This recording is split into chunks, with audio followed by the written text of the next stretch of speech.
All right, so you guys should be able to hear me now. Go ahead and let me know if you can hear me or not.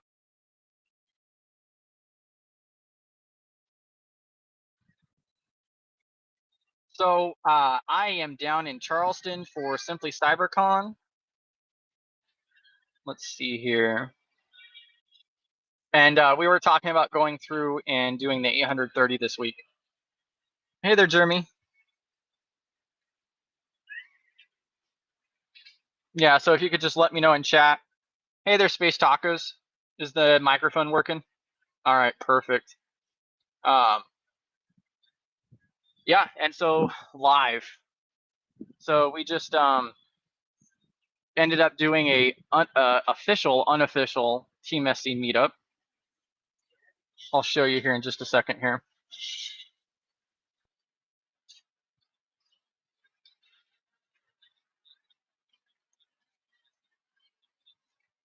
Before the conference itself that starts tomorrow. But yeah, so I'm gonna go ahead and drop the link if anybody wanted to come up as well. Like we talked about last week, this is gonna be a new thing. And then I'm gonna pull up the 830 document for us to start going through on some of the steps.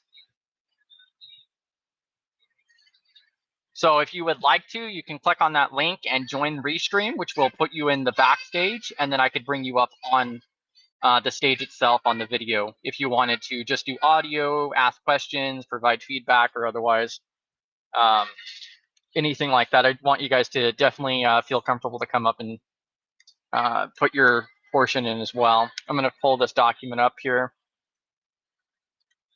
So we went through the 837, and PBO has a video on this as well. But this was also a request from somebody else too. So I'm going to go ahead and share my screen as well. So this is the 837, or I'm sorry, the 830. So NIST Guide for Conducting Risk Assessments. And we're just going to go through some of the different steps. If you guys have any questions or anything like that, even if it doesn't pertain to the 830, definitely drop those in chat. If I don't know, then I'm sure I know somebody who will. Not jealous at all, huh, Space Tacos? Yeah, it's quite the experience. Going to the conferences and so forth. If you get the opportunity, highly recommend it. But I mean, yeah, it is 1,600 miles for me. All right, so let me double check that this is working here. Oh, let me resize.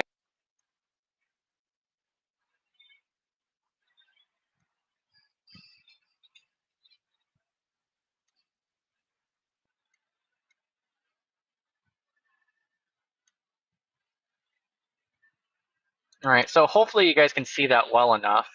Because of this laptop, I can't make it completely full screen, but that should be good enough. And I'll go ahead and leave myself down here. Yeah, and that's not even a fake background. When I first turned the camera on, I thought it looked kind of fake. Welcome, Regine. And so every so often, I'll go through and drop that link for Restream here. But again, if you guys have any questions or otherwise, just let me know. Now, on this NIST 830, and I am not going to go through the typical slide deck this time as well. That's something else to mention.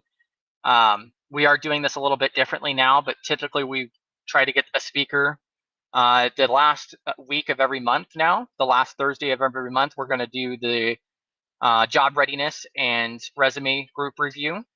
So that's going to definitely be a thing the last Thursday of every month. That's already scheduled for this next one. And then we'll try to get like 2 speakers a month, and then 1 open discussion is like what we're aiming for moving forward. And I'm going to pull this up here in a second too. So next Thursday at 11 a.m. CST, so Central Time, we'll have a special stream about CISO Assistant with the co-founder for that, going over about the product and so forth. They have a community open source edition. And then November 7th meeting, we do not have a predefined topic yet, but we were talking about doing some type of group activity like exercise with risk identification to practice proper risk identification.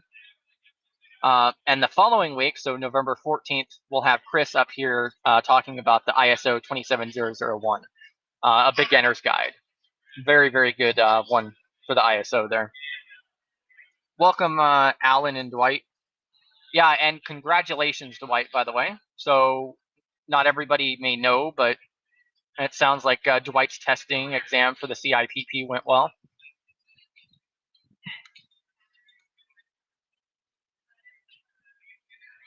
Yeah, that's awesome. That's a really awesome accomplishment. And you already have that CIPM, so very good.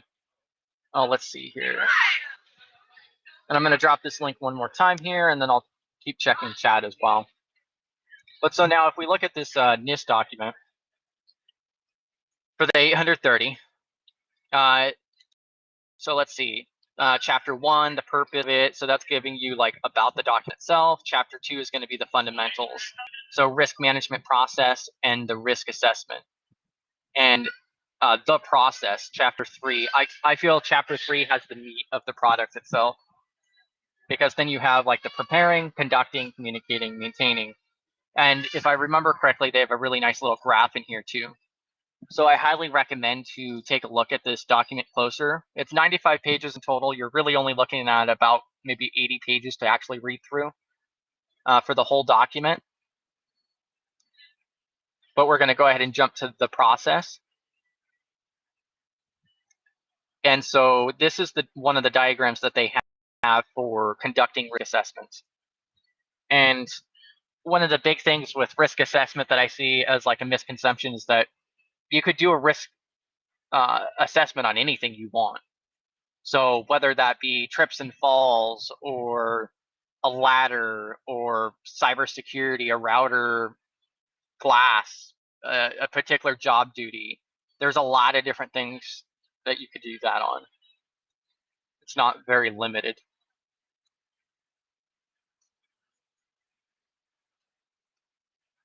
Yes, happy Halloween to everybody,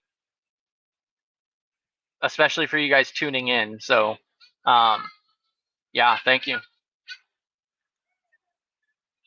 I was hoping to dress up for it, but it's been a busy couple of days with flying around and so forth. All right, so like on this graph here, step 1, prepare for the assessment. Step 2 is going to be preparing it. So later on here in a moment, we'll actually break this down step by step. NIST does a great job with that. But you see here, like the conduct risk assessment is kind of offset in between the communicate results and maintain assessment here too. And you see how the arrows are both ways. That's for a very important reason. But like conducting the risk assessment as the step 2, so identify threat sources. So you want to know like what are the different threats, root cause, what type of events could occur or have occurred, identifying the vulnerabilities, conditions of that environment or that scope, determine the likelihood of occurrence. So what is the chance of that occurring? Like if I believe it was American Airlines who had made a comment about like running their systems off of like a Commodore 64, in a hangar in Arkansas or something. If that's not connected to the internet and so forth, that reduces the likelihood of impact. However, there's still a lot of different ways. The risk is still valid.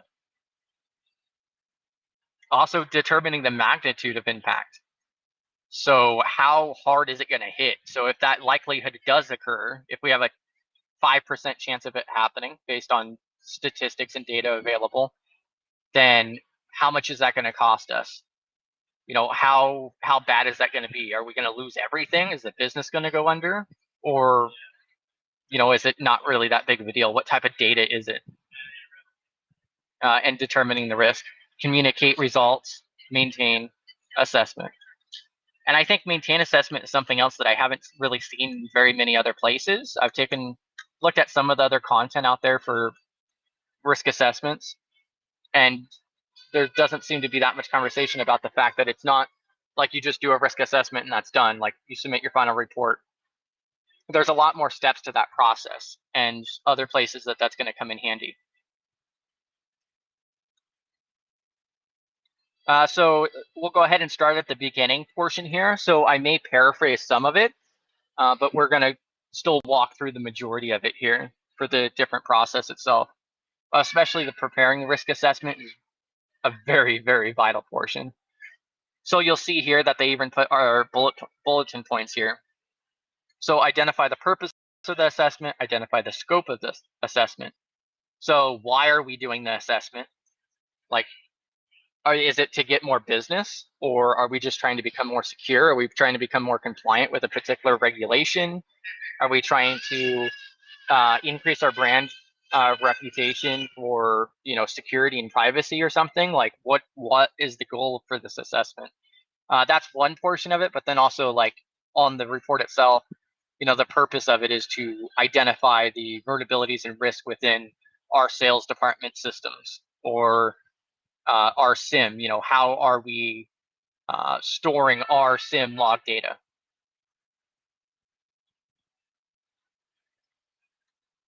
Let's see. Yeah, Southwest. Yeah, I wasn't sure which company it was, but yeah, it most certainly could be Southwest.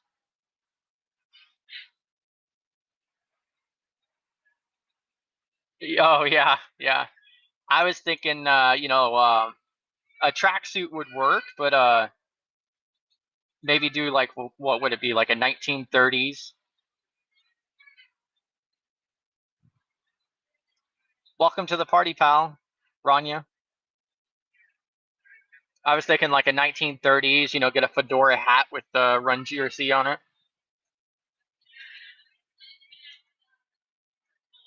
Identifying the scope. So it's not very common from my understanding on going through and just widespread net. You're gonna definitely not do as much of a thorough job doing such a thing, and so you want to break that up. So like if you have a department of 10 people, you could knock it down to just that network or that subnet. You could do just a particular type of software or data set or type of data. Uh, from what I've seen and from what I've heard is a very common method is like splitting it up by the department or the data type. So what kind of data are we trying to protect? Do we work with credit card data? Okay, then we need to work with PCI, and where is it stored? How is it stored? How long do we keep it? So forth. But identifying the scope itself is definitely part of preparing. Identify the assumptions and constraints associated with the assessment. So like one issue with this could be like maybe you have an office that's outside of the country or something like that you're not going to be able to physically go check, or or part of it is like a vendor, for an example. Somebody may offload a particular business operation to a third party, and you may not have the ability to do as much of a depth assessment as you would be able to do internally.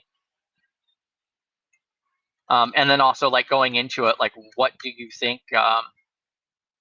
what's expected? Identify the sources of information to be used as inputs to the assessment. And we'll read through some more of this too, because NIST also breaks all of this down. So identify the risk model and analytic approaches. This also goes into like, you need to understand the business itself. What industry are they in? What are the biggest risks involved with it? Are they more prone for like ransomware? Did they already have an issue with a particular thing like phishing and so forth? And also like their risk appetite portion. Let's see. And we have PBO in the house. Oh, more votes for the tracksuit portion. Great. Yep, and yes on the data types. And they are finally rating. Finally. So they were over there partying while we were studying. It's a word for it. So casually, Joseph, if you guys want to introduce. Yeah.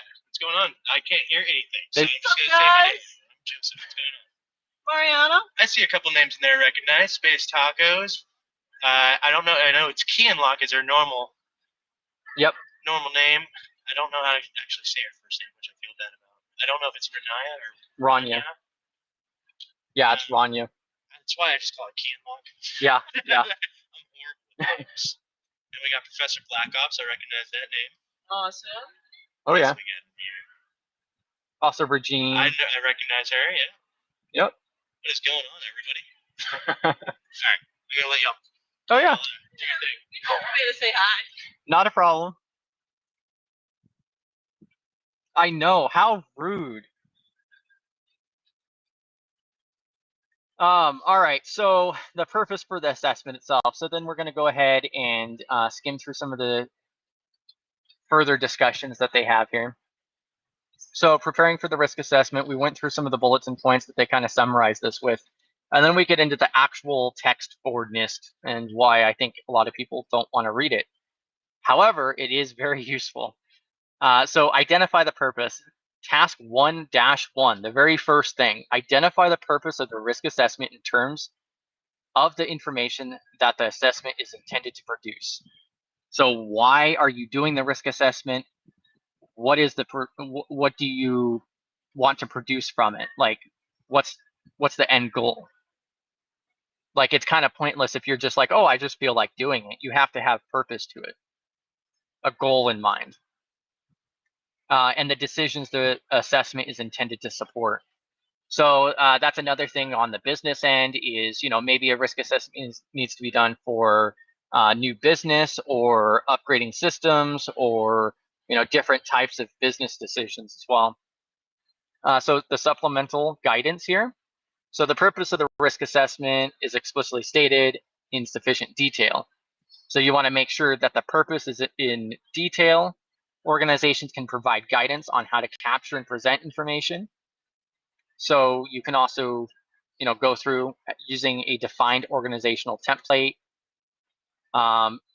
At Tier 3, risk assessment support authorization related decisions throughout the system development lifecycle.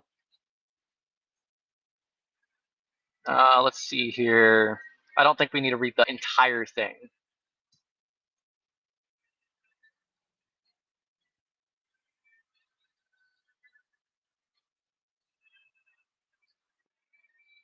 So in addition to these risk implications of a newly discovered vulnerability or class of vulnerabilities allowing new content, connectivity, outsourcing a specific function, or adopting new technology.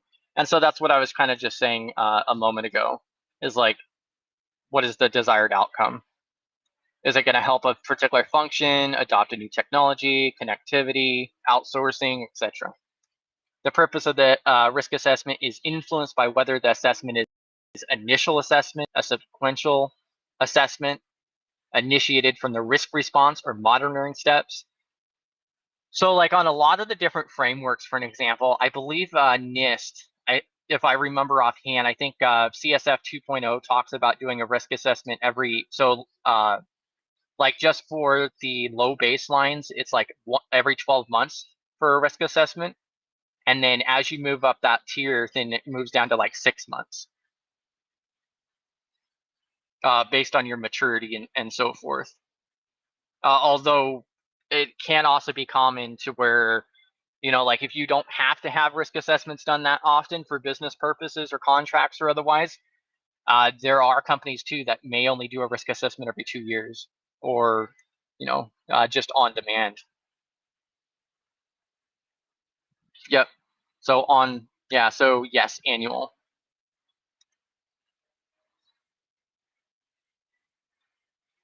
Who that? Yeah. I could drop their information in Discord too, but yeah, Casually Joseph and a few other people. There's probably about, I don't know, 8 or 9 Team SC members over here right now. Doing the pregame for the conference itself. And then I'm going to go ahead and drop this link again, just in case. Definitely want people to feel comfortable if you do want to come up. All right, and then identifying the scope. So now we're at task 1.2. You'll see this in a lot of the NIST docs too. So if you're not familiar with it, that's one of the best things of it. And I haven't checked, but this most likely does relate to the 853. So if you, with the 853, there's a really nice graph from Aaron Lounge that breaks down the entire 853 process for risk management. And it directly relates to the tasks that you'll find in the 30, the 37, and the 39. Which can be really useful when you look at that and you're like, oh, how do I do that? Well, you could relate that straight back to the doc. So task 1.2, identify the scope of the risk assessment in terms of organizational applicability, timeframe supported, and architectural technology considerations. Architectural technology considerations. So how do you define that portion? I mean, what is the size of the business? What is the maturity? How long do you have? What kind of technology considerations do they have? What is the scope? I think that really depends. Like PBO's mentioned before too, is typically, I mean, hopefully you're given this information off the bat, or you're at least familiar enough with the company to be able to fill in that information, but it really does change from one company to another. You know, but again, the different business functions, or are you doing this every 6 months? Is it a regular thing, or is it an initial, like it had mentioned a second ago? How does it apply? Like, oh, how does it apply to the organization? So, oh, we want to expand our sales team. The tools that we're using right now, is that going to still work for our business if we were to expand by 200% in the next 12 months? And so then you could do a like risk assessment for the data, or even an assessment to see, what the scalability would be. There's a lot of different things you could do there.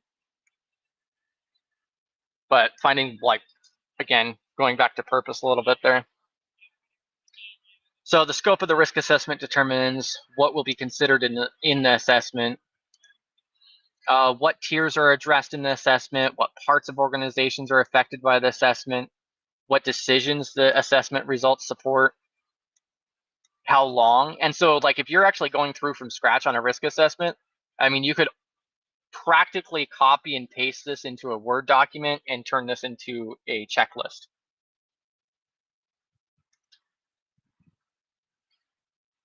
Yeah, I mean, it would be more of a party if y'all were here.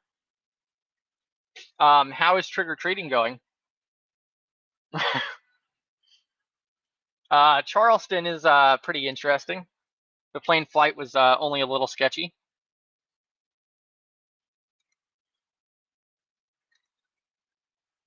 All right, let's see.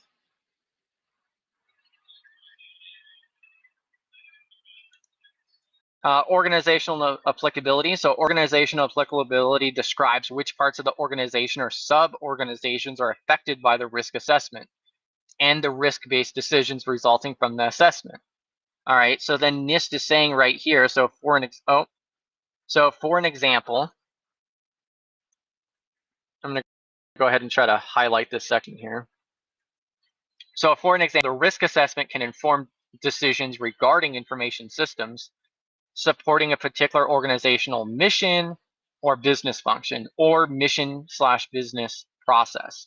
This can include decisions regarding the selection, tailoring, or supplementation of security controls for specific information systems, or the selection of common controls.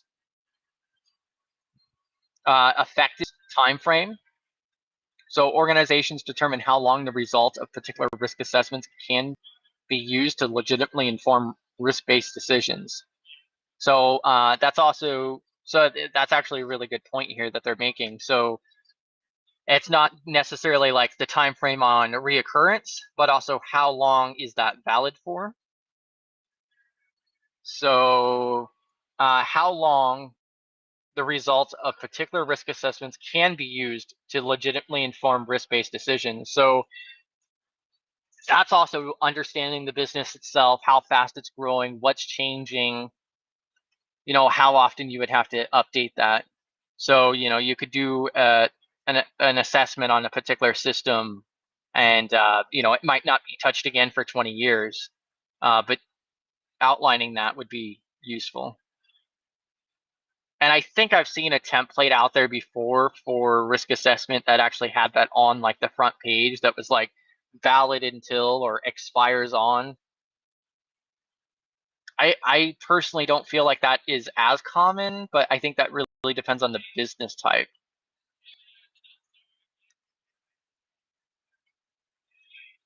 All right, sounds like a plan. Rania, go get some candy.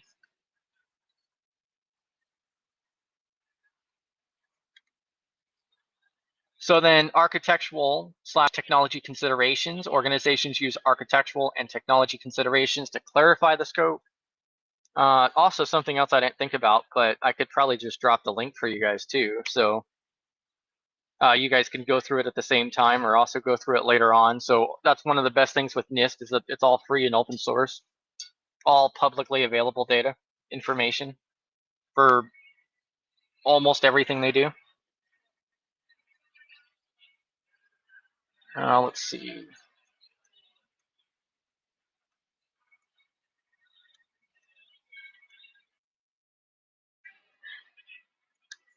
Oh, look at that. Now we have PBO.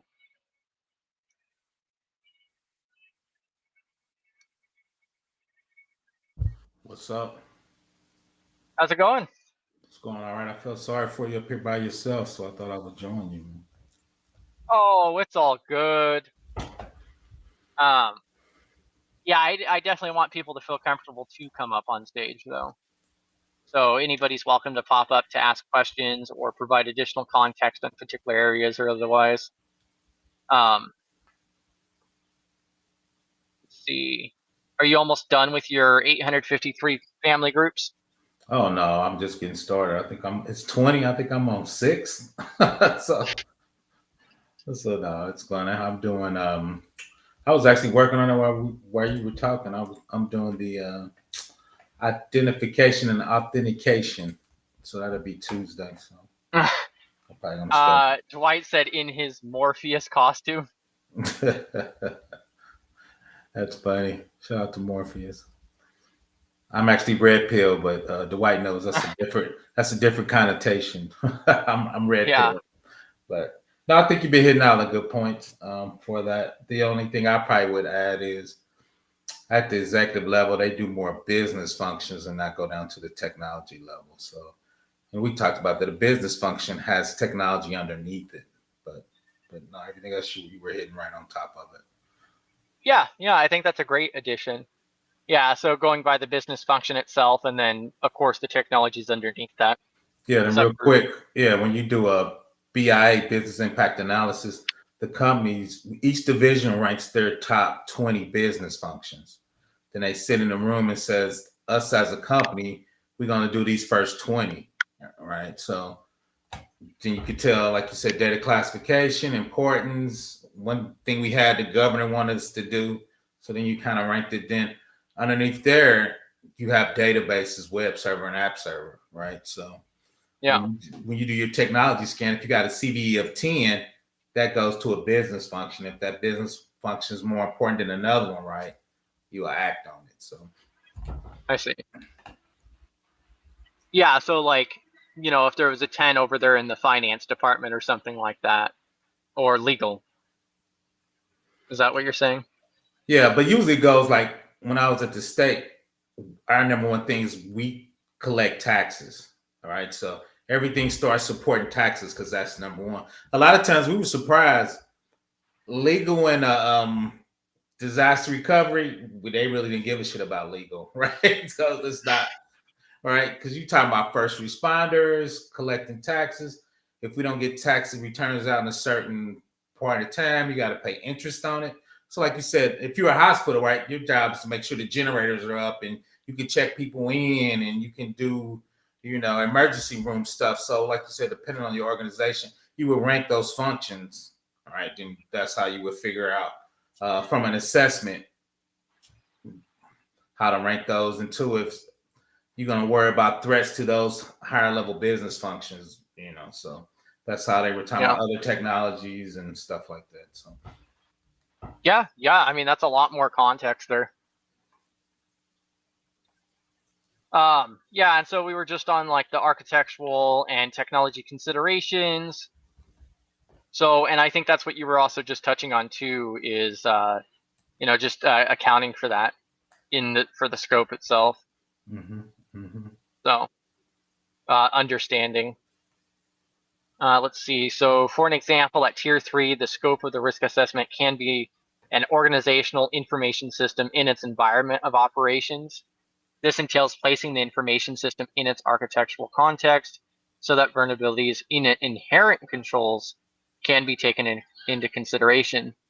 And so, correct me if I'm wrong, but so inherent controls as in like without doing anything existing. Yeah, so long story short, if you're in the cloud, right, and you're using AWS, you're going to inherit all the controls of the infrastructure, right? They got webcams, they got the data center, they got all the physical controls, so you're going to inherit all of those. But you get some of that risk. If a region goes down, right, you toast, right? But so there's give and take. Now the odds of that is small, but yeah, those are type of controls, usually from a cloud. You're going to inherit their physical controls. They got people sign in, webcams. They're actually doing a lot of vulnerability scans for you. So you're going to inherit all of AWS controls or Azure controls or Google controls. Yeah. Let's see. And then down here, so the next task, so identify assumptions and constraints. So task 1-3, identify the specific assumptions and constraints under which the risk assessment is conducted. Supplemental guidance. Let's see. So this information. So as part of the risk framing step in the risk management process, organizations make explicit the specific assumptions, constraints, risk tolerance, and priorities / trade-offs used within organizations to make investments and operational decisions. So I think you said before, PVO, that you didn't think that you've read through these before, but it's almost like word for word, it seems. No, it is. I've read through them. A lot of them I haven't done in real life. Oh, I see. Yeah, but with anything, your money's not infinite, so you're always going to have trade-offs, right? Do you want to upgrade this Cisco router for $250,000, or are you going to wait till next quarter when you get a new budget, right? So those are some of the priorities and trade-offs, right? If your Cisco's got a Cat 1 on it, right, and you being attacked in the wild, right, that's going to make it a prior one. So your money's not then, so what would be a good example for like how you would outline assumptions? So would that be something along the lines of like, oh, our risk assessment last time, we were only 70% compliant, keyword, and where we invested more money into it to improve that. So now we're expecting a higher score. Yeah, and a lot of times too is when you do these, your assumptions actually coming from the IRS, health and hospital, right? They telling you to get a ATO authority operate. We assuming you're gonna be at this particular level with no Cat 1s, so many, poems open. So a lot of times they help you with those assumptions because you need those assumptions to get your authority to operate, right? So then, like you said, a lot of times there's some internal assumptions. Like you said, we got this score last year, so we don't want to believe below the score this year. We're using these technologies, so we know they're FedRAMP compliant. So there's some assumptions you get with using those type of technologies too. So, Bam. So organizations identify assumptions in key areas relevant to the risk assessment, including, for example, threat sources, threat events, vulnerabilities, and predisposing conditions, potential impacts, risk assessment and analysis approaches, which missions, business functions are primary, and so forth. And so this is one of the biggest parts with it is like going through and memorizing this just isn't possible, especially if you don't do it on a daily basis. But just realizing where to find the information when you need it. That's like the 53A for an example. Like you're never going to memorize that, but it could be handy. The cool thing is, as you get your program up, a lot of that, if you scroll back down, you're gonna do that as a natural process. You're gonna do vulnerability scans, right? So that's gonna take care of your vulnerabilities and dispositions. You're gonna do OWASP top 10, right? So that's gonna tell you the threats you're doing and the things you need to do. And your favorite one, MITRE. MITRE's huge. A lot of people doing MITRE. A lot of times MITRE, if you're spending money, it's built in the Splunk. So a lot of those technologies, when you do them, if you do the MITRE or WASP top 10 and vulnerability scan, you're doing the majority of that already built in, right? You're just going bottom up instead of top down. Yeah. And my favorite one, if you're doing CIS checks or STIGs, the CIS text tells you what threats you're doing, but if you apply these security controls, you're mitigating against those threats. That's why I love STIGs, right? So if you apply the STIG, it tells you it's a Cat 1. These are the threats, these Cat 1s. If you apply them, these are what you're mitigating by putting these security controls on there.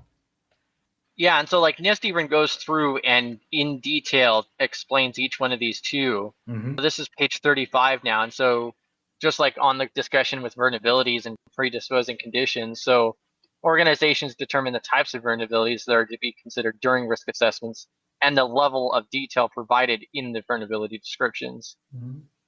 Most people let's running Nexus scans or Rapid7 scans or Qualys scans.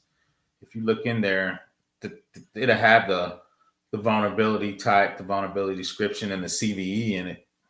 And a large majority of that as well, like compares against like STIG checks, right? Mm-hmm. Mm-hmm. Yeah.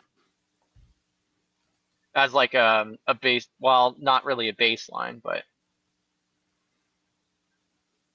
And then we have likelihoods. Organizations make explicit the process used to conduct likelihood determinations. This is something else that my understanding is not really clearly defined in practice on a regular basis.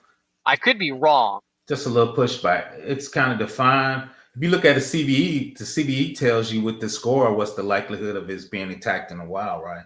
If it's a 10, that means it's open in a while. So you kind of get the likelihood when you look at your CVE and your vulnerability scans. If you pull up a CVE, it'll tell you if it's 10, it's out you being attacked, right? If it's a 9, so that's really giving you kind of the likelihood of that being attacked. So if you take care of your vulnerability scans and even your STIG checks, right? Cat 1 tells you, it gives you the probability that it's being attacked in a while. So you kind of get that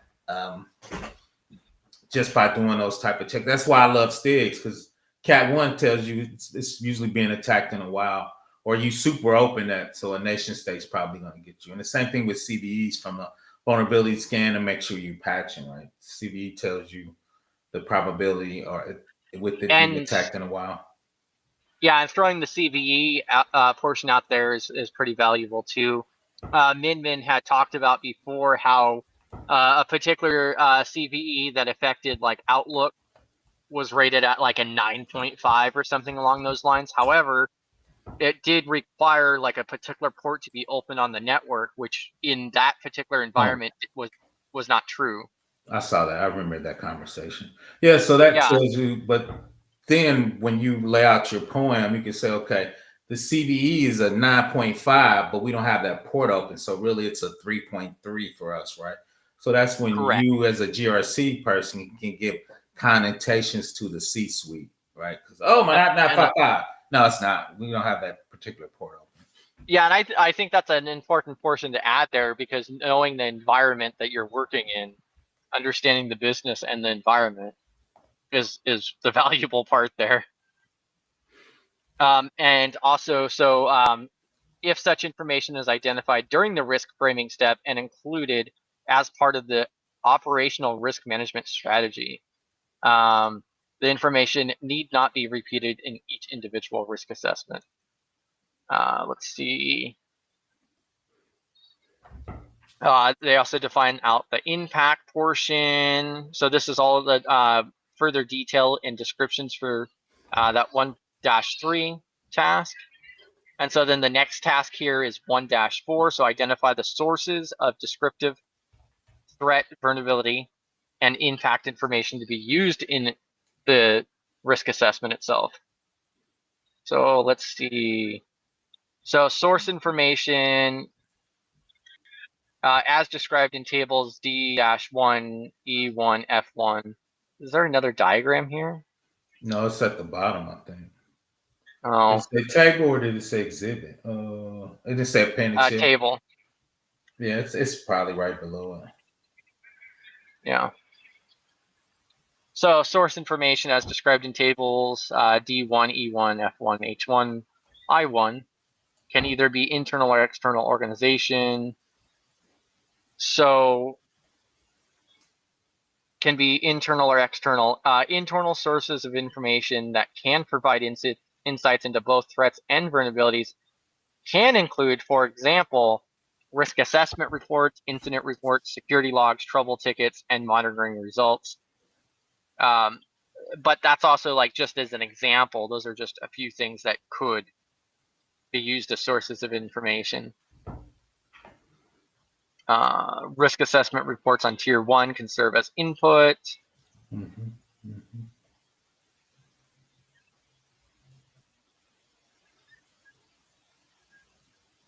I also find this interesting. They are mentioning the U.S. Computer Emergency Readiness Team, U.S. CERT. Federal work. A lot of times, if you think you're getting hacked or they want you to report to them, me and my boss had a very spirited talk on that. So he likes to report. I don't like to snitch on myself.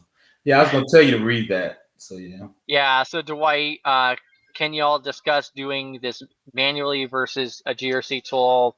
How are you managing so many streams of input, vulnerabilities, threats, incident response, TPRM, etc.?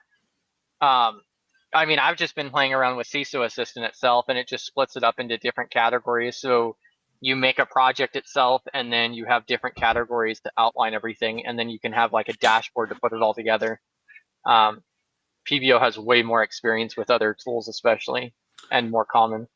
I mean, it's funny. Archer helps you, but Archer's like $1 gazillion. So they give you modules for each one. When you do your scans, you can import them in there. So they help you keep better track. But most of the time, people just use spreadsheets, which is crazy. Most times, either I'm doing spreadsheets or I'm in some Archer or Open Pages or something. So yeah, and I mean it's actually really surprising how common it is that all of the programs are really ran in Excel still. yeah. But also at the same time, like the GRC tools are not free, so that's an additional business expense. So unless you have a good reason for it, and I don't think most teams really are mature enough to really get the value out of those tools. Correct, because I mean the big boys, that top 500, Fortune 500, those are the people who are really have any money to actually heavily invest in that kind of stuff at all. Not saying that they do, but yeah, but you got to train, you got to set them up. Most of those tools are running on top of databases, so they get a little tricky, right? When I worked at the state, they had a whole infrastructure team to help them do that, and they paid consulting dollars to come and help us set up. Now I work for smaller companies. Now they just use spreadsheets a lot of times, right? When I did that, I think me and Regine was using a tool for policies and procedures, so I've seen them different. I think you using CISO Assistant's gonna, and pretty much the same. You probably have inventory, risk, threats, correct. scans. You can probably upload in there and keep track of them. So once you start using that, all of them are the same. I'm trying to set up something a little higher than that inside Office 365 because you get SharePoint, you get Excel, you get SharePoint lists. They got databases, they got approval streams. So yeah, and that's one of the things that I found really surprising is like comparing something like Audit Board and CISO Assistant. The actual functions themselves, the features themselves are very similar. mm-hmm. Like, of course, it looks different and so forth, but you're still getting the same types of reports. You're still putting the same data in it. So yeah, I mean, I think it also depends on the size too. Mhm. I think that's one thing like interesting that interests me the most about CISO Assistant is the fact that like at least that gets the business out of an Excel sheet, because also like CISO Assistant and the other GRC tools include the inventory. It includes the risk register. It includes all of these other things that you should have that a small to medium sized business may not even, they may be overlooking. There are, 'cause Or I think you need to yeah, be mature to handle those, but maybe I'm overlooking the small guy. Most people just, and Dr. Ozier said, most people trying to get MFA, get your vulnerabilities in, and your favorite meme sound, you got to patch it, right? So I think people yeah, just that's going to be struggle with a those. large portion of it. Yeah, that takes a lot of time for a smaller company. Yeah, and like Dwight also mentioned, is that the large Excel files are vulnerabilities in themselves, which is also true too, because you're also putting everything into one thing. But it's kind of similar with like a GRC tool. I think pretty much. I mean, unless you're like one of the big boys running your own stuff or something like that, like a lot of these GRC tools are in the cloud, which is really kind of concerning. But yeah, Yeah, I used to be. I think security in the cloud is better than most people on prem. So that's me. yeah, I The think that there's bias, more out there to protect it at least. because I think most GRC companies are thinking security. I don't think most small companies are thinking security at that level. Especially if you got federal clients, you got to be super secure, right? They're running risk assessment on them. They're asking for questionnaires, and so they're getting grilled once you get to a certain size in that federal world. So Yeah. Let's see here. Yeah, and so that portion's about identifying the sources. Now the next section here, so tab 5, identify the risk model and analytic approach to be used in the risk assessment.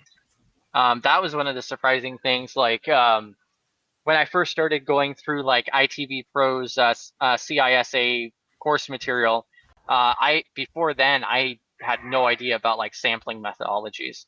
I didn't understand that there was a dozen different options there. Um, and this is I just outlining like what methods are you going to utilize for that, and then also your risk model itself. Um, I now, take those for granted. But go ahead, yeah, you correct. I kind of yeah, and take so those like for your granted. risk model, wouldn't that technically come down to um, like your risk appetite that's accepted by the board, like what they're willing to accept? Yeah, once again, in the federal world, your federal oversight agency kind of tells you how they want that done, right? The IRS says you need to do X this way. I think HIPAA, even though I'm not a HIPAA fan of implementation, they kind of tell you need to do X this way, right? CJIS for state police and FBI, they kind of give you a framework to work with. So, um, Yeah, and I think one of the big reasons to go through this document too is you could do these step by step, and you could also tailor this out as well, because I mean, like, depending on the business, and if you don't work with sensitive stuff, you uh, don't have to do all of it, but it's a really great guide. no, I agree 100%. And they tell you if you're doing a quantitative or qualitative. So there's Yep. a couple ways to do it like that. I usually tell people if you got a small company just started, just do qualitative, high level questionnaires. Don't get super high impact CDs 9.3 type stuff. So Yeah, and so like it even outlines right there. So for an example, for low impact information systems, organizations could use qualitative values, while for moderate and high impact systems, the most granular is semi-qualitative, yeah, quantitative values. So like 0 to 100 could be used. yeah. That's all. That's again down to the org, but yeah, you don't have to go too granular, per se. When you first Risk. start, you don't want to. Yeah, it gets too difficult. So I would just stay high level. Yeah. Risk assumptions, organizations vary in relative weights applied to risk factors. Therefore, the guidelines does not specify algorithms for combining semi-qualitative values. If an organization-specific risk model is not provided in the risk management strategy as part of the risk framing step, then part of the task is to specify the algorithms for combining values. And again, this is just walking through step by step. The next section here is, so we've made it to 3.2, so conducting the risk assessment itself. The bulletin points here are going to be identify threat sources that are relevant to organizations, identify threat events that could be produced by those sources, identify vulnerabilities within an organization that could be exploited by threat sources, and through specific threat events, and predisposing conditions that could affect successful exploitation, determine the likelihood that the identified threat sources could or would initiate specific threat events, and the likelihood would be of the events would be successful, determine the adverse impacts to organization, operational, and assets. And so, like, I think an example for this would be like if I don't know, like maybe your business orders water for their water fountain. You know, that information getting leaked out or breached or something like that is not really, doesn't really have impact, hopefully. So, you know, you wouldn't really have to go to far extents to, you know, protect that portion, that data.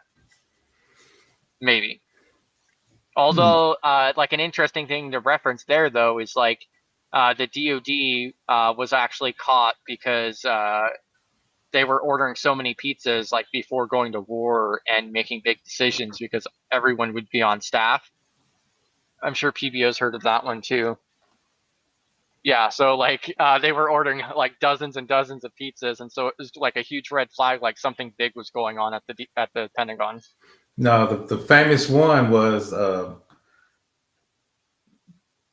departments and big divisions had Fitbits on, so they would run around the base. They were tracking the course they ran and posting it. So you got to That see too.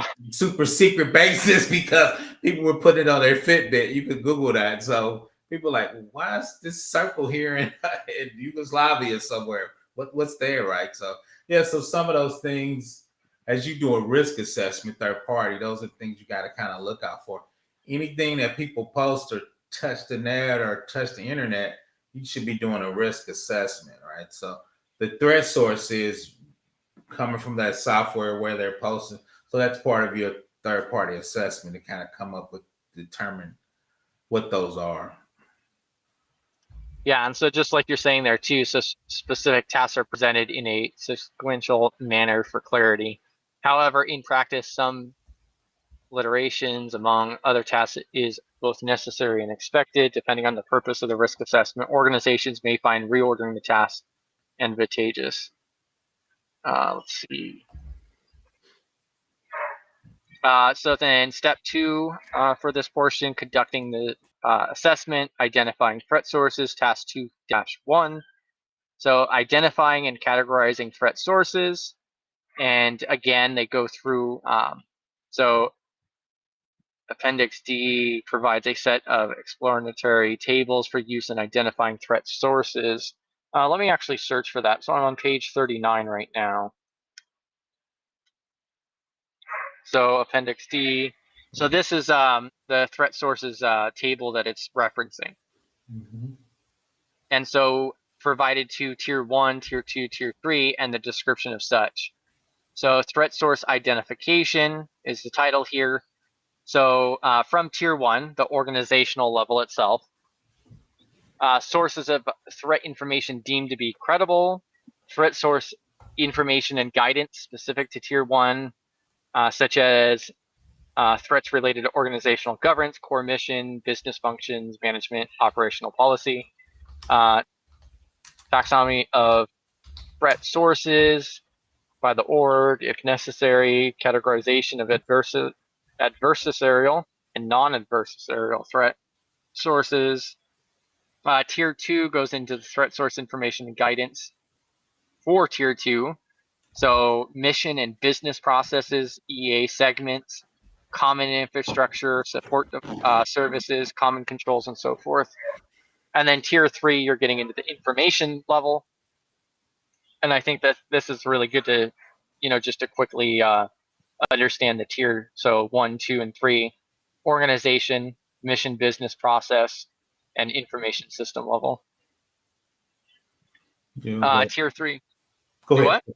No, go ahead. Go ahead and finish tier 3. I thought you were done. Oh yeah, I was just going to say, so like tier 3 right here. So threats related to information systems, information technologies, information components, applications, networks, environments of operation, information system specific characterization of adversary and non-adversary threat sources. Oh, and they also have yes via RAR on here too.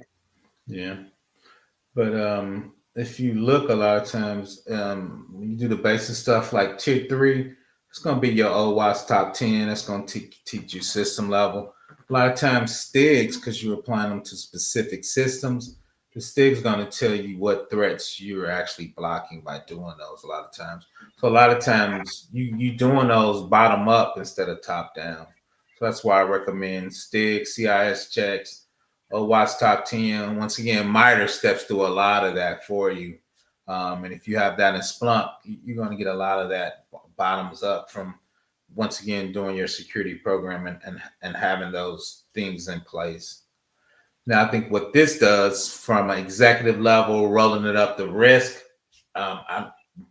OWASP, MITRE, they don't roll it up to the executive level for you, but doing those things will give you the risk, give you the protection, and you got to, what you're going to get to, typing up those forms, typing up those reports, getting those risks and kind of rolling them up to executives at that level. Yeah.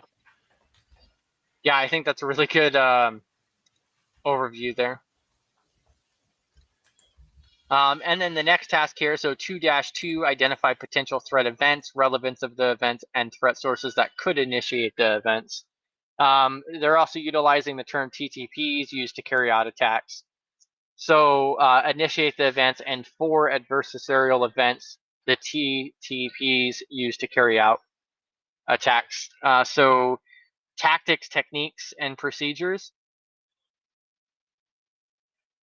At tier 1, threat events that could affect organizational level are of particular interest, and at tier 2, threat events that cross or span information system boundaries, exploit functional dependencies or connectivity among systems, or affect mission/business owners are of particular interest. And this is what I like so much about NIST in particular, is the fact that they just go into such great detail. I don't think that it's typically done in the private business to this extent. However, it's good information, especially if you're in charge of doing something like this.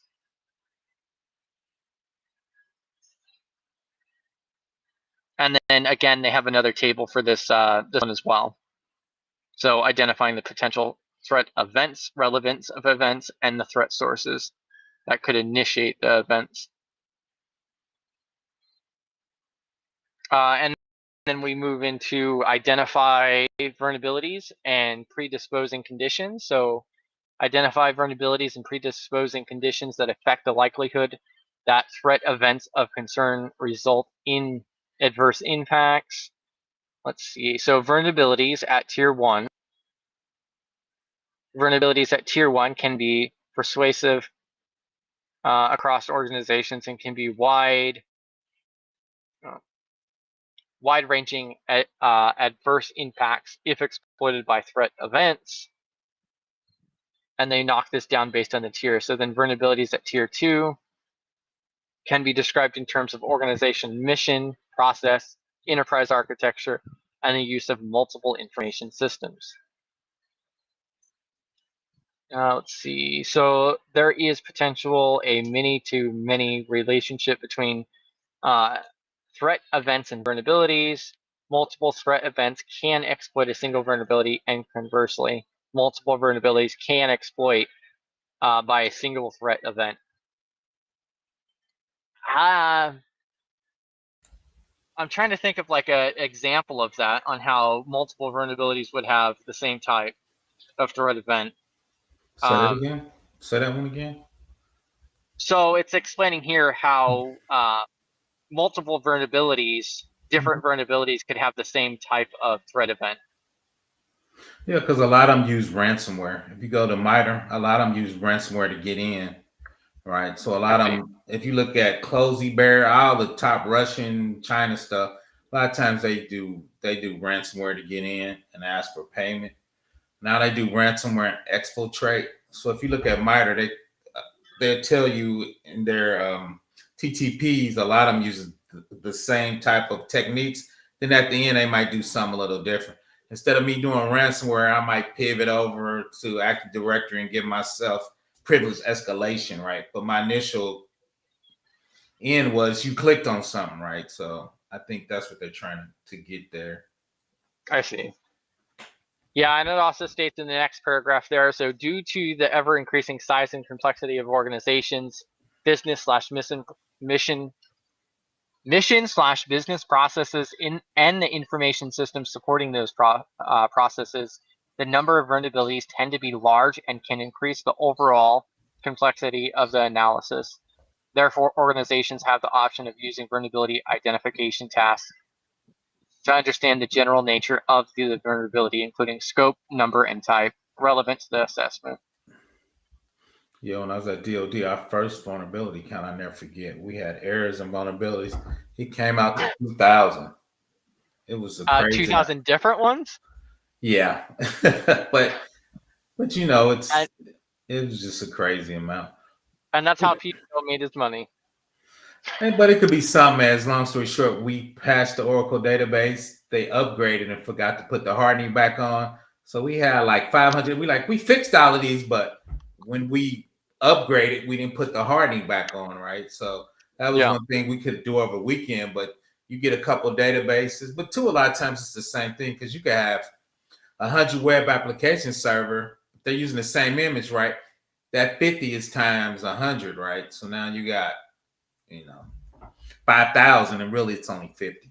So I see. Yeah. Also, again, another table to just tables. further explain that as well. So F.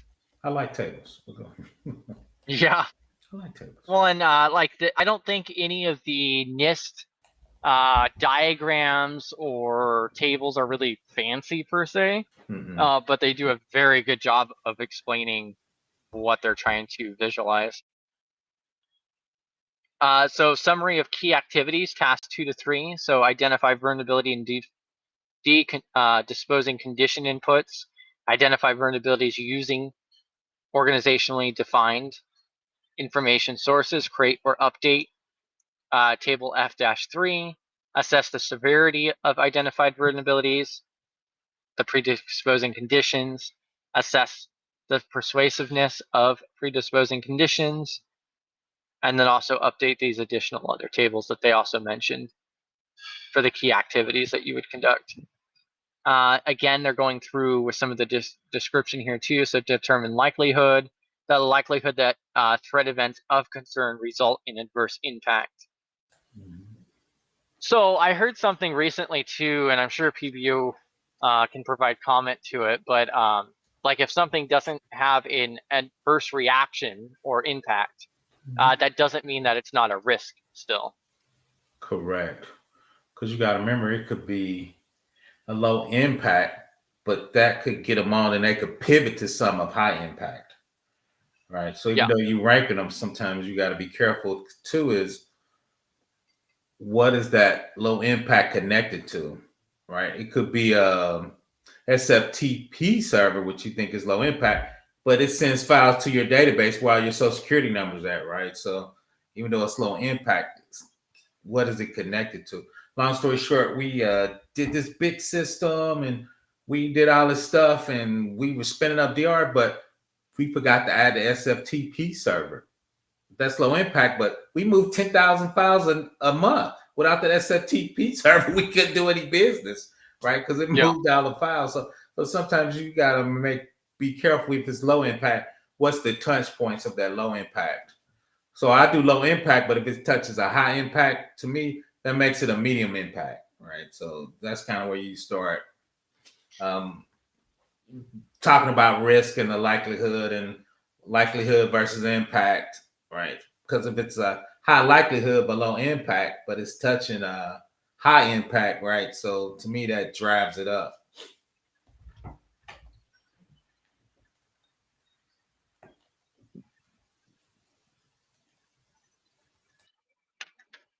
Yeah, and so I think that also closely relates to like the technical side too, and how that coincides with GRC, because you need to understand how those can chain together. So like Dwight uses the word chaining.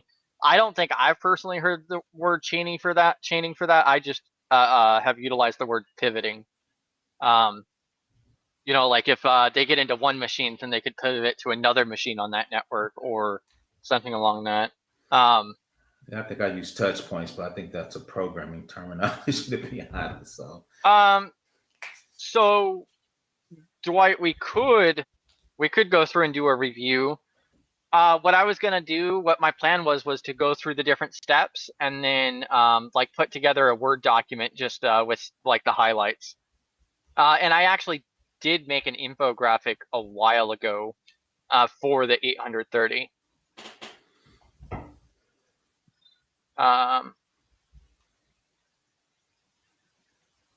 But it is a lot of information. That's a lot of information. Yeah, like even just the portion that we went through, I think we covered about 15 pages. And yeah, there is a lot of information in here. I think one of the big key things to take away is like when you get to that step, or if you want to learn more, like doing a mock assessment, or you get into a position, you know, you could always like, especially if you break in, you could learn their process, but then you could also come back to this document and be like, well, how could we do it better? Or see like what they took out of this too. Another key thing to note too is like this is from like what, 2001 or something. Yeah, I don't like the date on that, but we talked about in the past. 2012. Yeah. So the revision one for the 830 is from September of 2012. Ooh. Yeah, so it's what, 12 years old, almost 13. Yeah, that's my beef with it. So Dwight asked, I think vulnerability chaining is a term. No, question mark. It could be.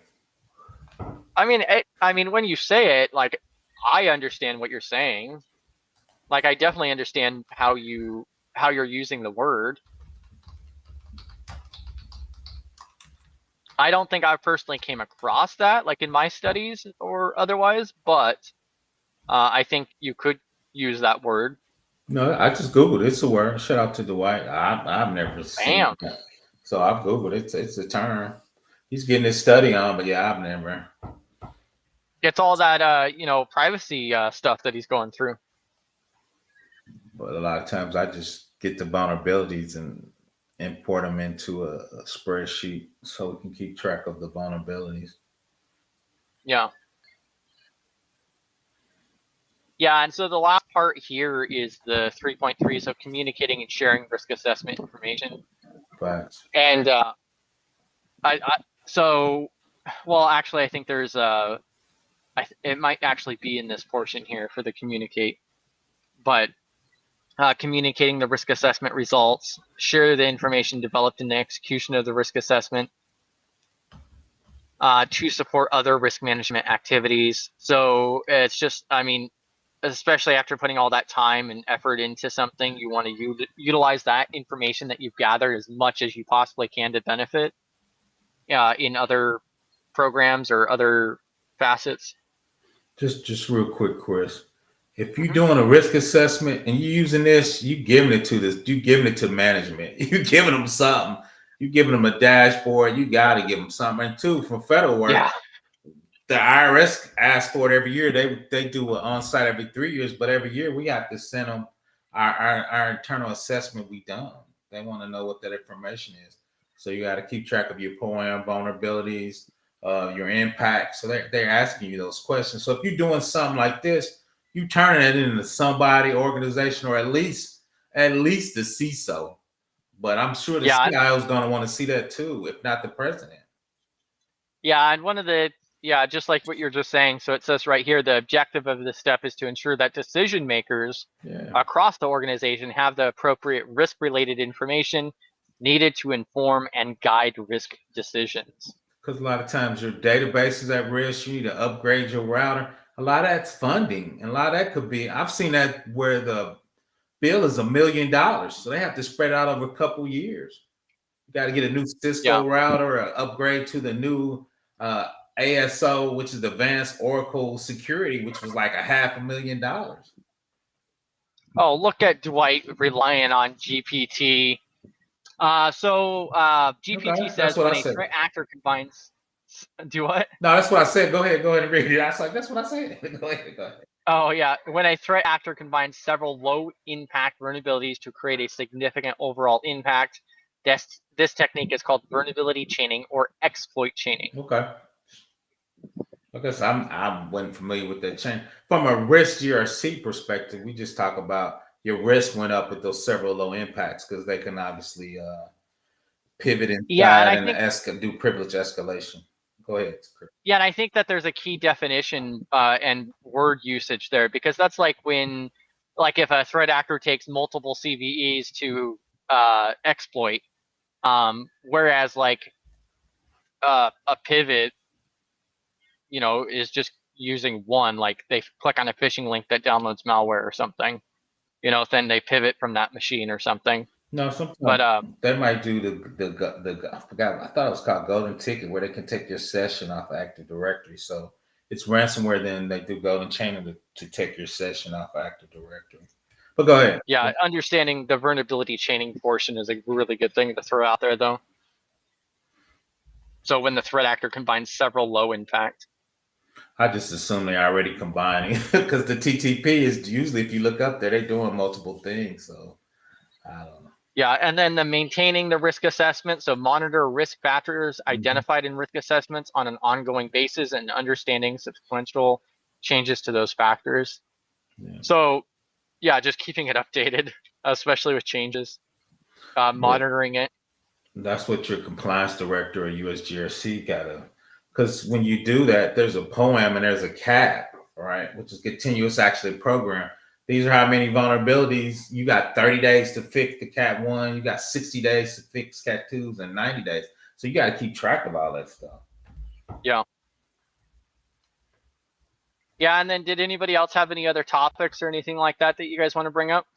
And then I may actually do a special stream, or we could cover it more next week. So next week we were talking about, at 11 a.m. Central Time, we have a CISO assistant coming up next Thursday at 11 Central, noon Eastern Time next Thursday, and then our meeting next week at 7 p.m. Eastern, 6 p.m. Central.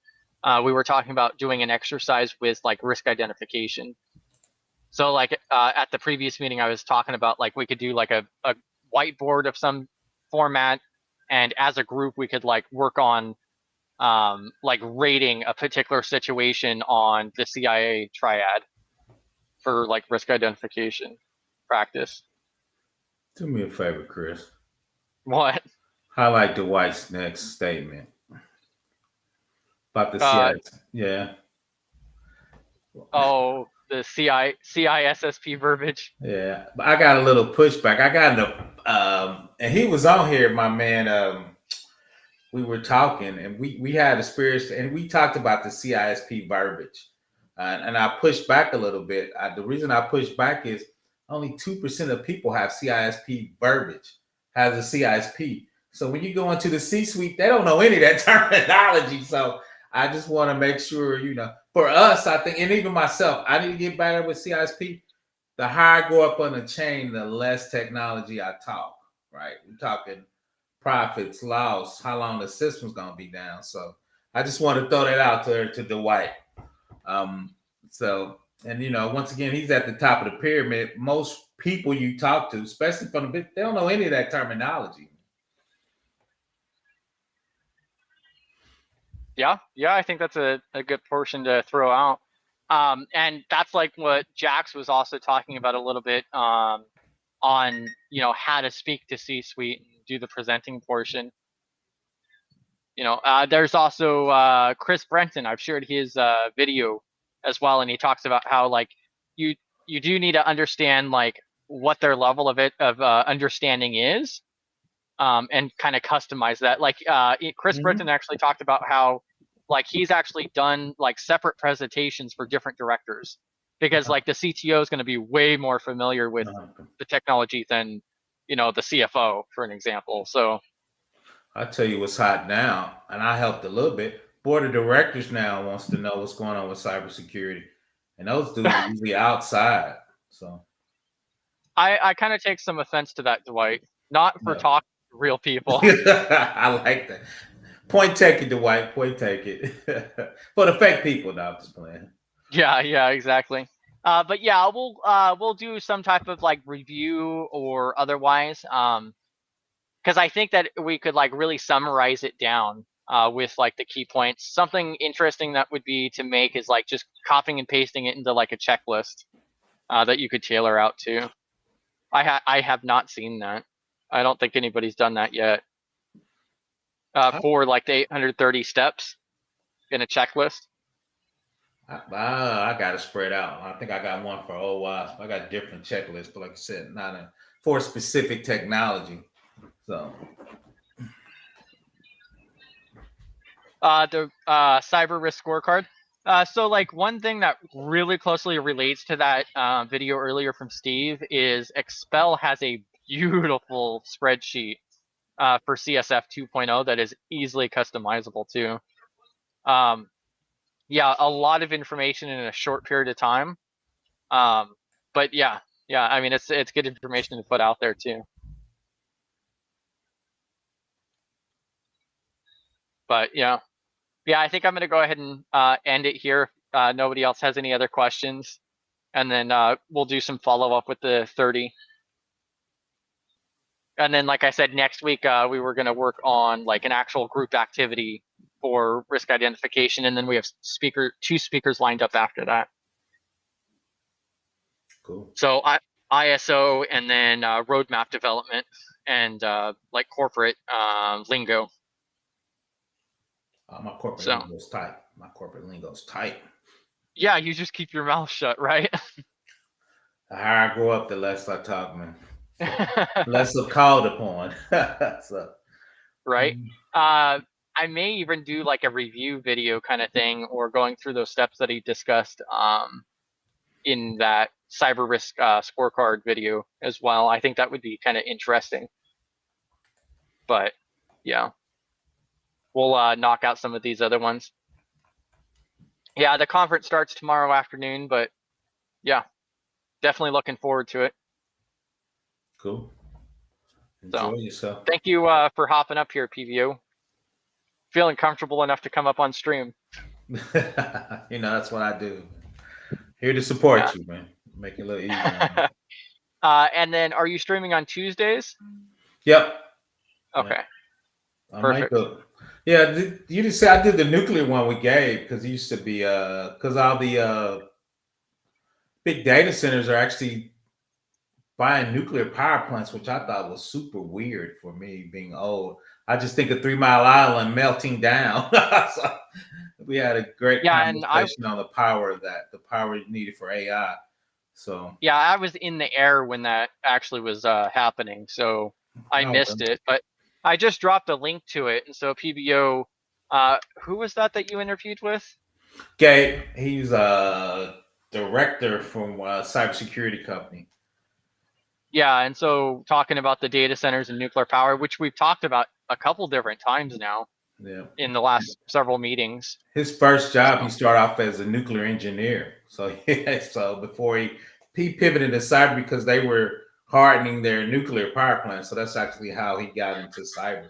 But he actually That's started kind of as a crazy. nuclear engineer. So he really was talking about the fission and how it works and how atoms get, I guess, initiated and hyper. Yeah, that's a little too low level for me Yeah, on the physics side of yeah. things. So yeah, but we quickly got in it from a data center and AI perspective. I was surprised that AI uses so much extra power compared to a Google search, and we don't have enough power to actually run out the AI we need. So I thought it was Yeah. interesting, and but those big companies has $1 billion, so they decided to, instead of pay for it, we just create our own. We just buy our own nuclear power plant.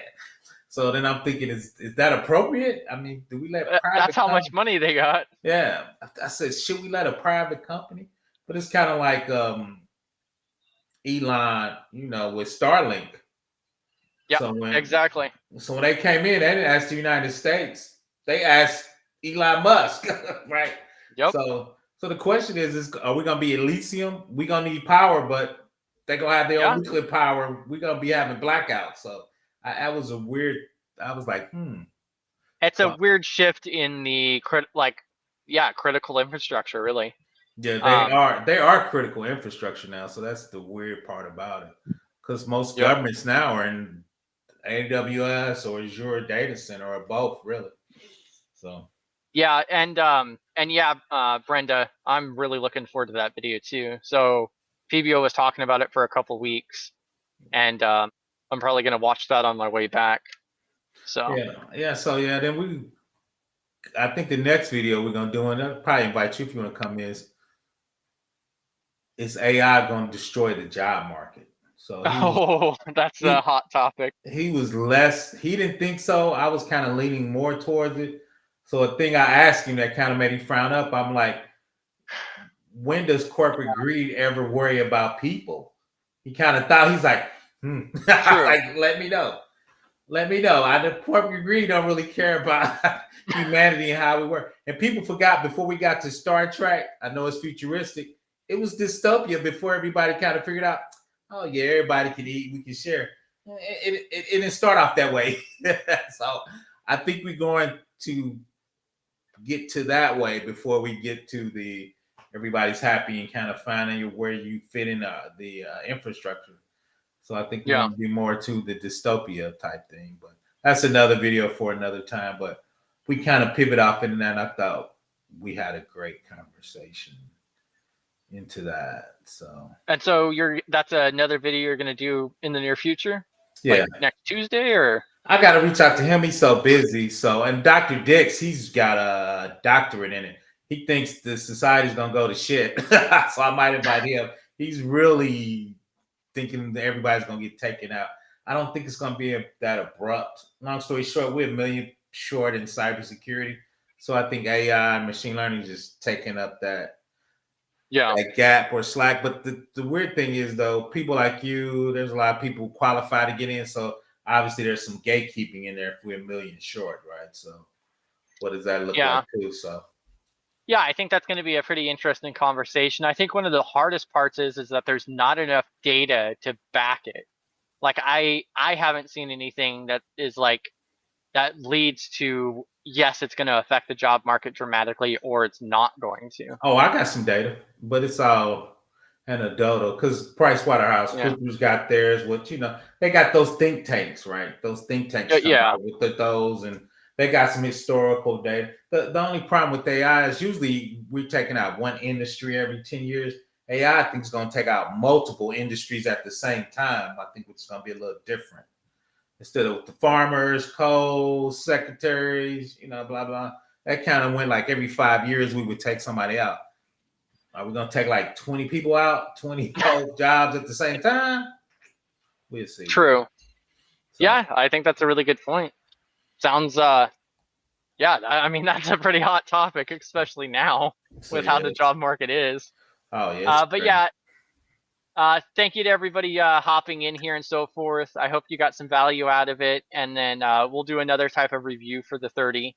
And then next week, risk identification. And I'll post a couple links related to that too. Yep. If you need me, just ping me. Space Tacos ping me. I was in her Discord answering some questions. You ping me. I responded to the guy with the developer issues. Oh trying to yeah, get yeah, in. yeah. I added you so you can see. And I think I added Space Tacos. So if anybody needs me, you can just add me. I'm in a few, or you can just reach out to me, professorblackops@gmail.com, blah, blah. And I'm in Discord. You can DM me. Bam.